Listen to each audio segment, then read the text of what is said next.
Good morning and welcome to Career Launch Live Season 2. I am your host, Catherine McCord. I am very excited to be back with this show. I've had a lot of people reaching out asking when we would be starting up, which meant a lot. So thank you to everybody.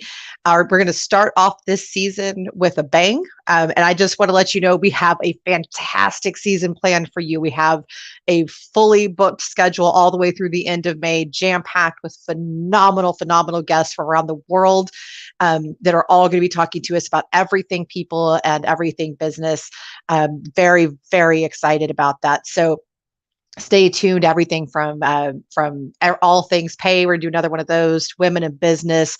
We're going to do, of course, more diversity, equity, and inclusion episodes. We're going to debunk the myth of employment gaps. Have all kinds of fun. So stay tuned for all of that.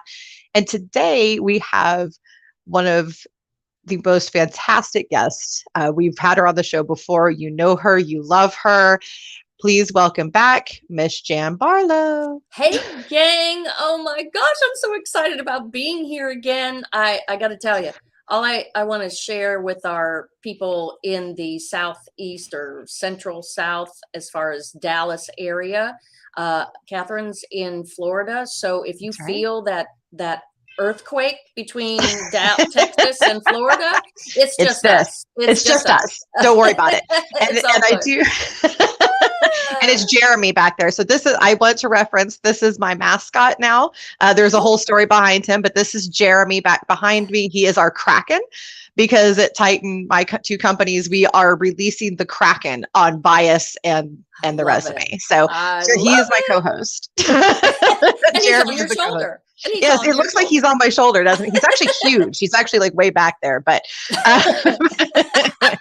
but I'm so excited to be back, Janet. And so today we're going to be talking about a topic that's 100% your wheelhouse. You even have a whole organization named around it, which is HR disruption and the future of HR in 2022.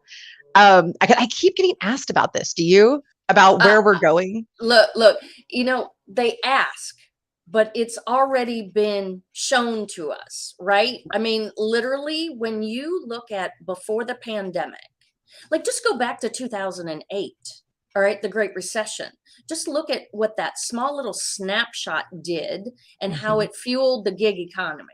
Okay, right. Now fast forward on steroids for a global, right, event, and what we like to say a near-death experience for people. So you're talking about a whole new evolution of mindset now. I mean, I just looked at 2008 and said, okay, on steroids times a million. I mean, what part of that is hard to see? You just got to look at the patterns of the past, right? History repeats itself. I mean, it really does. I think it really is interesting to me, because I think that a lot of the confusion that companies are having, and tell me, I'd love your thoughts on this, Jan, is that they're not doing the research. They're not looking into the actual data being provided. So if they looked into, for instance, the fact that the participation in workforce, according to Bureau of Labor and Statistics, is on the increase. So people are coming back to the job market. They're participating actively. Unemployment is continuing to shrink, which makes sense, right? Those two numbers go hand in hand. 91% of the population, according to Harvard Business Review, is saying that they want mental health support in the workplace. That's huge. Makes sense. I mean, that's a huge percentage. Again, this is not rocket science, people. No. I mean, and I want to be clear what we're talking about, not like mental health services in the workplace. That's not what we're saying. Mental health support. So meaning that you're understanding if they want to have an appointment, maybe have, an electronic, like a text service for your employees during the day, just care about their mental health is what they're asking. Nobody's asking you to have a therapist on staff. No. I mean, if you can, I guess that's great, but there's way but too certainly many. not required. When you look at the options for mental wellness out there that are free, even, right? But even the $15 a month, $7 a month. Like I know one of our peer advisory forum members, Life Guides. I mean, $7 in each employee. right? Right. That ranges everything from personal to professional services, Right. right? I mean, that's a no-brainer. But like you said, even a support system, even if you could create that mental wellness support system Hmm. in the organization, just within your own people, right? I mean, Right. that doesn't Right. cost anything. That's about Right. leveraging connectional intelligence, right? Right. Again, no brainer. This is not Right. something that we have to study. Right. It's just Absolutely. putting that system together and caring enough to put that system together, right? Exactly. Yes. And again, it's something so simple that the data is there to tell you what you need to do. So the first thing I want to encourage every employer out there to do, get the data. It's out there. It's not that hard. Yeah. Um, Google it. Yeah. Look at Forbes has some great stuff. Lever has some great stuff out right now. Bureau Gartner, of right? Labor and Statistics. Oh yeah, Yeah. Bureau of Labor and Statistics. Harvard Business Review is my Yeah. jam. They always have great Me stuff. too. Me Yeah, too. love them. Yeah. You'll hear me quote them quite a bit. So you get out there, the information is there, folks. What the candidate market wants is there. So let's talk about that. So the first thing that's going to need to evolve and be a big HR disruption is that companies are going to have to really start listening to the candidate market. This shouldn't be a disruption, by the way. This should have always been Yeah. how it's been going. But now people are emboldened to stick to their guns. So now you're really going to have to start listening because what I tell people is it doesn't matter what your opinion is. If the market is demanding it, they're right. So you have to work within that. It's just the fact. It's the same thing as with your customer base, right? So my new saying, and I'm releasing this now. This is my new saying: is are you Blockbuster or Netflix when it comes to your hiring? I love that. That was a great post that you had, because you, as a company, you need to ask yourself. Mm-hmm. It's no different than any other business model that goes through a disruption through your, through the supply and demand, right? Right. That whole attitude. But, earlier, you and I, my hot button is employers. It doesn't matter whether you're, 1099. When I say employee or consultant, that's a tax category. That's not a human being. Okay. That's not a description of a human being. Okay. Right. So, but this sense of dominion over others, especially when you put the employee category, right? This old mindset of whatever energy from the Industrial Revolution or slavery. I mean, it's that dominion. It is. And so now that we have this balance coming of empowerment, right, from the candidate and employee perspective, especially the candidate perspective, employers or contractors, right, or whatever, it doesn't matter. When you're looking for help and when you're looking to build your team, you need to now be very specific about what you're needing and the qualities that you're needing, right? Because it's not, let's just throw a net out and see what happens. And like you talk about that doggone unicorn, what the heck, people? This is allowing, really creating a situation where employers or people who are hiring, doesn't matter whether it's employee or consultant, they got to be real clear. What are the needs, right? Yes. And I want to really hit that home, because that was my next point. So thank you. That was a great lead in. So, and even, Forbes and Lever are both putting out articles on this too. Stop deciding what candidate you want and start focusing on what you need. What does the business need, right? Yeah, what does the business need? What is the hole that needs to be filled? And stop telling your recruiters what your ideal candidate looks like. That's ridiculous. This is absolutely crazy.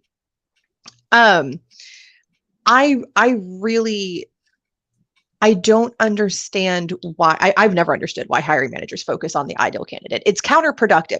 So the best thing to do when you're hiring is look at, here's the hole that needs to be filled. Let's fill it. Stop asking for years of experience, by the way. Ask for an expert or somebody who's competent in or something like that. Focus on that aspect, not years, because honestly, somebody could do something for 20 years and be horrible at it. I was going to say, that's what really torches my village is when, someone says, oh yeah, they need to have 10 years. what does that have anything to do with it? Intellectual Mhm. property is Mhm. intellectual property. Like, I just Right. know that when I graduated college, right? So I started working in the, started volunteering or working at age 12, babysitting and making $1 an hour. But I babysat 5 kids, youngest one 6. I mean, the Right. oldest one was 6. So Right.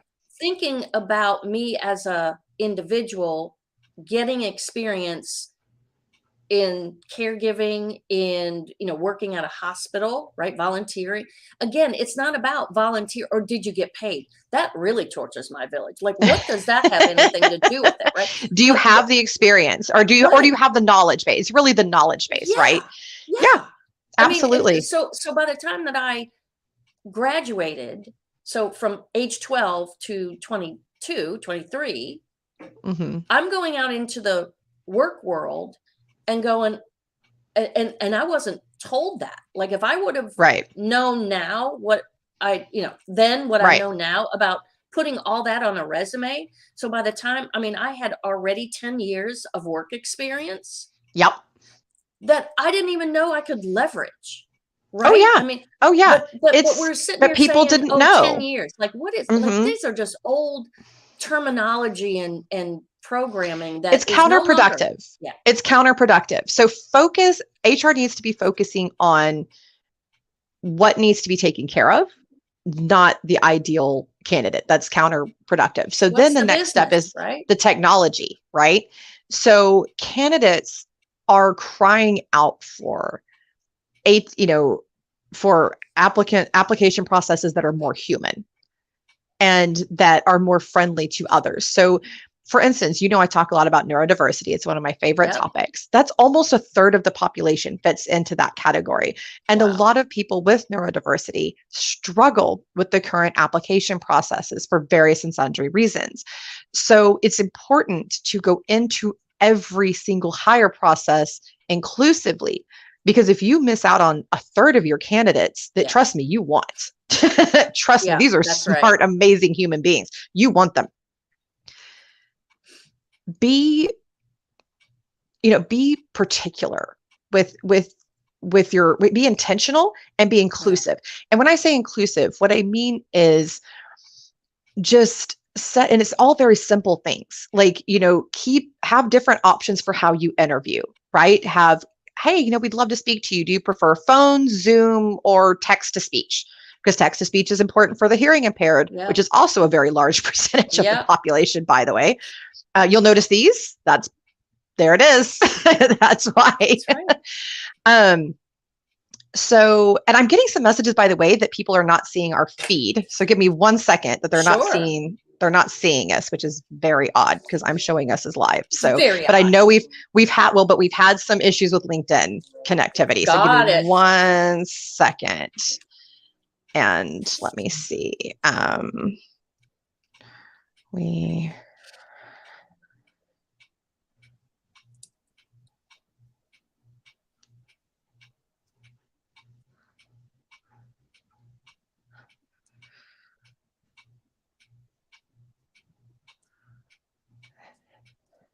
All right. Sorry about the silence there, folks. For anybody who is watching us live. Because I think it's LinkedIn, because it's only people. Yeah. So Facebook is saying that they can see us. Yeah. Yep. So it's LinkedIn. So LinkedIn has been having some issues. No surprise there. It's always LinkedIn. It's never, it's funny. It's never YouTube or Facebook. I just want to point that out. So LinkedIn, get it together. I was You're messing up my show. That's it. Luckily, there's a replay that will be going out. Right. Absolutely. Absolutely. So, I mean, I will share this again. So, it's really interesting to me, though, that people think that inclusivity is difficult. So it's not. It's just simple things like go into it and think of, what are all the possibilities? Don't just plan it for people like you. Don't just plan your hire process for people like you. Think of all the differences out there and think, okay, let's go ahead and have options in place, because let me tell you, folks, people will not ask you for the accommodations. No. And They won't, I mean, because they're afraid of being discriminated against. right. And by the way, rightfully so, because it happens all the time. So be accommodating upfront and just give the options. Just go ahead. And I'll say to the candidates too, if you do need an accommodation, because I get asked this a lot too, if you do need an accommodation, just ask for it in a way that's just FYI. That's what I always tell people. Don't make a huge issue. Don't even necessarily call it an accommodation. Just say, hey, by the way, I need to be able to, I like to take notes. It helps to keep me organized. So just FYI, if you hear, a little pause, I'm just writing me some notes so that I can stay organized. Bam, done. If you need to be able to not be on screen, just say something along the lines of, Zoom has not really been something that works well for me. And you don't even have to say why. You could make it sound like it's the technology and just say, I would love, but this is very important to me. What are some other options? Can we just do a phone, then an in-person, that type of thing, and just kind of guide it to what you need. That is an option. Just want to throw that in there. No, that, what, that's so perfect. And, when you were talking about creating, like looking at that situation, not from your point, but from all other situations. Right. I got the download of, it's like when cities make maps, right? Or, they don't create signs. Actually, it's the signs within a town. It's interesting because they don't make the signs or put the signs, locate them within the area. Right. From the perspective of an outsider. And believe it or not, because with my previous job, I was field employee. So I'd go around the whole country, land this, that was during MapQuest times where you had to do the directions, right? And print them out. Right. But you're going around, you land in a foreign place, right? It's a new town and you're trying to find the airport. Well, where are the signs? Like signage was my biggest pet peeve. And it's just exactly like you said. People who are from that town are the ones, they're thinking, oh, we don't need to put a sign there because, everybody knows where the airport is. Like, it's the same concept. You got to look at your process. What I love is, one of our mutual pet peeves is when it takes an hour to do an application or go into, a job, and it takes an hour and for a $10 or $12 an hour job, right?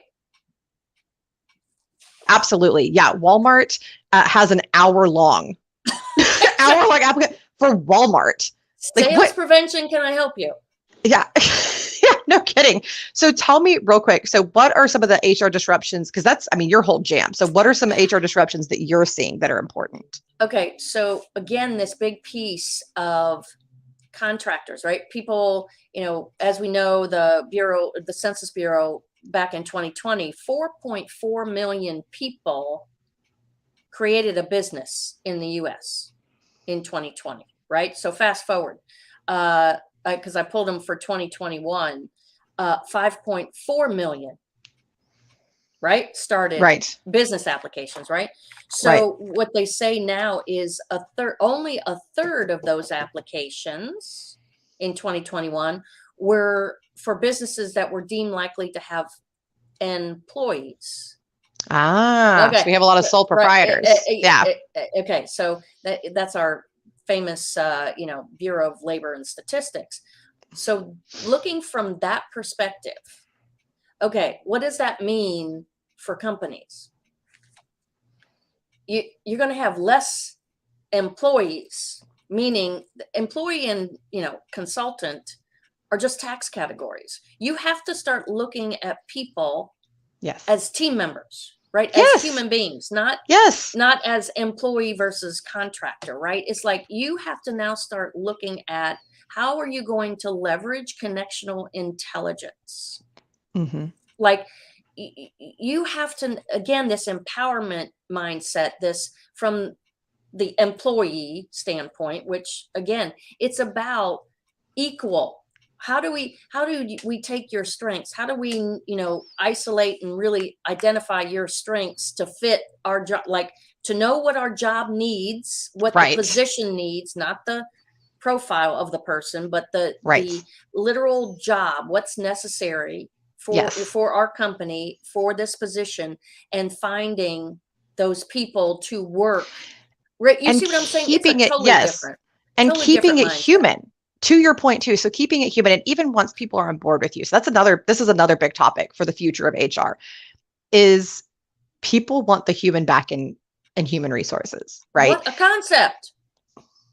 So you'll see a lot of the people department things emerging because people are so anti-HR these days that they want a whole other department that's just focused on humanity, basically.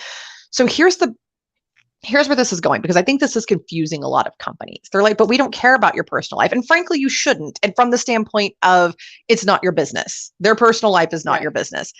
But realistically speaking, you also have to work with somebody's personal life, because things come up, whether it's health concerns, issues with, family members, whether it's something with their mental health. And by the way, folks, stop treating mental health like it's some boogeyman. Disease. Yeah, it's at any given point, over half of the population, this is per Psychology Today, by the way, over half of the population is experiencing some sort of mental health concern. So calm down, right? So calm down. Now, some of them are temporary and some are long-term, right? Stress related. Right. So they're all different things. Maybe you just recently had a trauma, but you don't typically have, so there's all different things. But at any given point, over half the population is having mental health concerns. So calm down about it. Okay. Stop being bizarre. This is a very normal thing. We all experience it. Right. Don't make it weird. But people need you to be more human, right? Like we said earlier, so 91% of the working population expects mental health support in the workplace.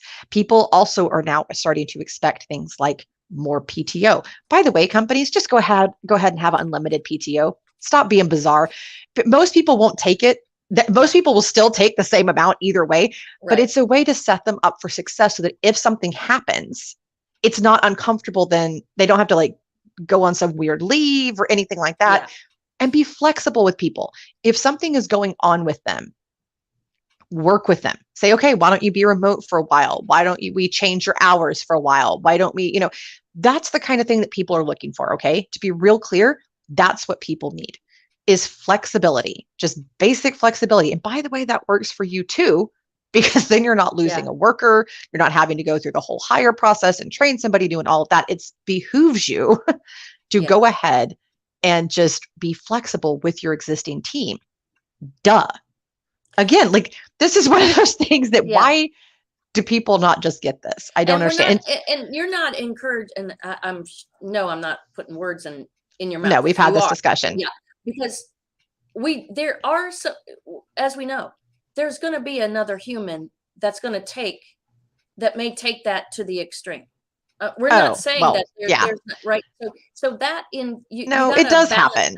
It does happen, but that's the contrast of when you got to say, okay, in that situation, I mean, we need to look at it and go, what's the worst case scenario? And let's say before it gets to that, we have to put a process in place. Right? Oh my gosh, yes. Yeah. That's what we're saying. We're not saying carte blanche, just don't even bother putting any standard to it. No. Yeah. I mean, you can always say, you can, and that can also be an individual situation. Like, okay, you're taking PTO, you're taking a week of PTO every month. You need to calm down. Yeah. Sit down. Make the rule that, your work has to still be done. That's kind of how you deal with that kind of stuff. Deal with it case by case. But most people, and I will tell you this because I've actually worked within these kind of organizations, will not take advantage. You'll have the one or two out of a couple thousand that will, right? But most will not.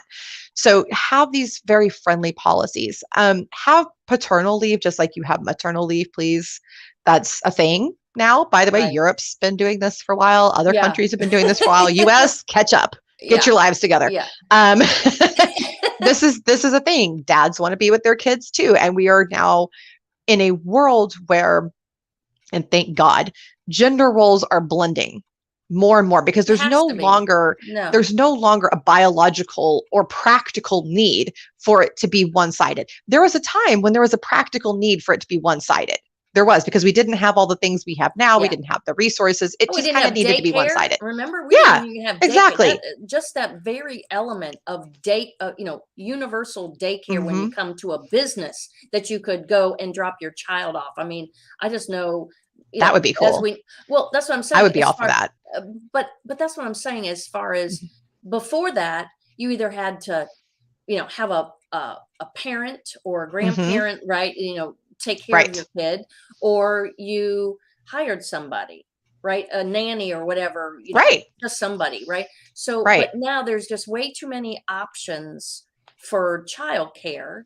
The Mm-hmm. basics. So, like you said, it's not one or the other now. It's not just women or, stay home with the kids. And that need, when we talk about the stats of what really supports children, is Mm-hmm. both parents, right? Yes. And so to have And I that and I dual do want to parent, be right? inclusive here about this. Please do. Even if it's, two moms, two No, it's dads, just two. It's just whatever two the parents. situation is, Yeah, yes, two both parents. parents should get to be Yeah, with their child. That's at the very that's it. beginning when that bonding, especially when there's an adoption, something like that, I think even probably more so then because there's Yeah, other elements that go into it, right. but you really need to have that support.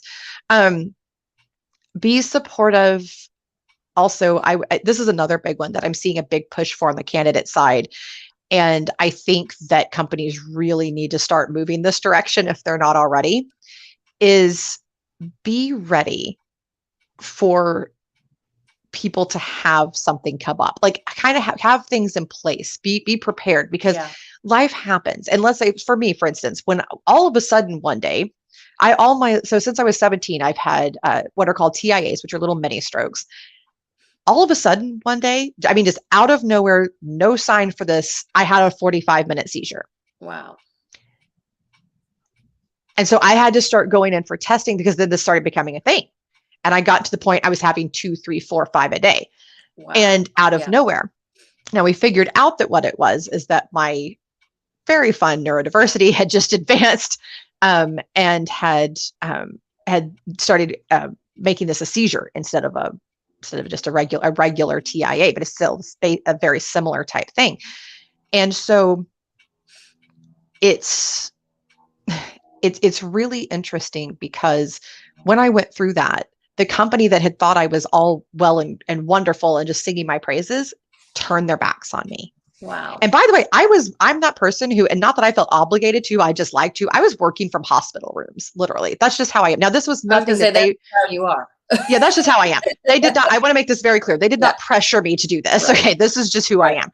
And so it's not like anything, the balls were not getting dropped. I would hand things out. I would delegate to other people. Everything was getting done. And they completely turned their back on me. Hi, Jerry. By the way, Jerry's saying hi. Hi, Jerry. It's good to see you too, doll. Hey, Dr. J. I love it. Hey, Dr. J is awesome. She will be on the show later in the season, I'm sure. So and the world will shake when she's on. And the world will well. shake. And she's also going to be on Supermania too, my other show. So I love it.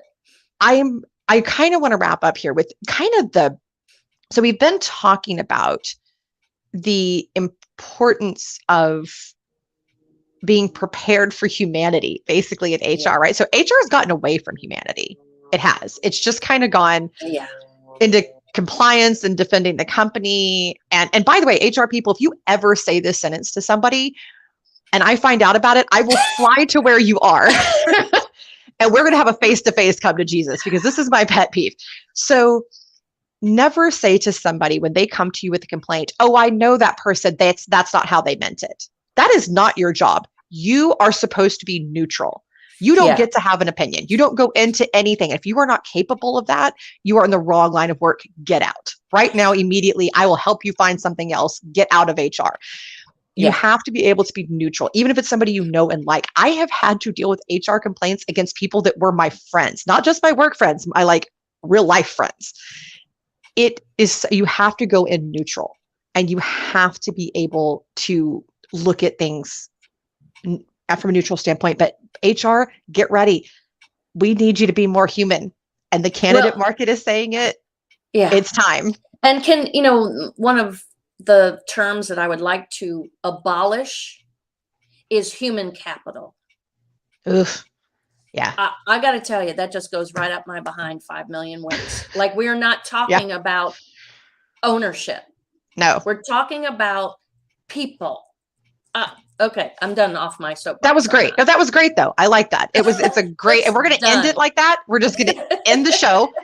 I like it. So guys, by the way, I want to apologize again for all the technical difficulties. Please go back and watch the whole show on YouTube. I don't know what LinkedIn has against us the last couple of days, but I've been having issues with my lives. I do have another show now, Super Mania Live. If you're interested in neurodiversity, mental health, that's Tuesdays, 9:30 a.m. This show is now in its full swing second season, 10 a.m. every Friday. We will be with you all the way through the end of May. And Miss Jan, I would connect with me on LinkedIn, please. If you're new, connect with me on LinkedIn. I'm always happy to talk to people. Miss Jan, tell them how to find you. Find me on LinkedIn, Jan Barlow, and you can join our page, either Better Job Fit or HR Disruptor Summit. We'd love to have you join us. That's right. And HR Disruptor Summit is an awesome series of events. I highly recommend it to everybody. It's not just because I'm in it. There's other awesome people too. I just want to throw that out there.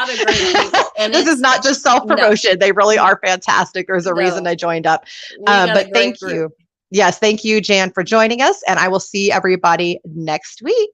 Have a great day. Adios. Bye. Bye.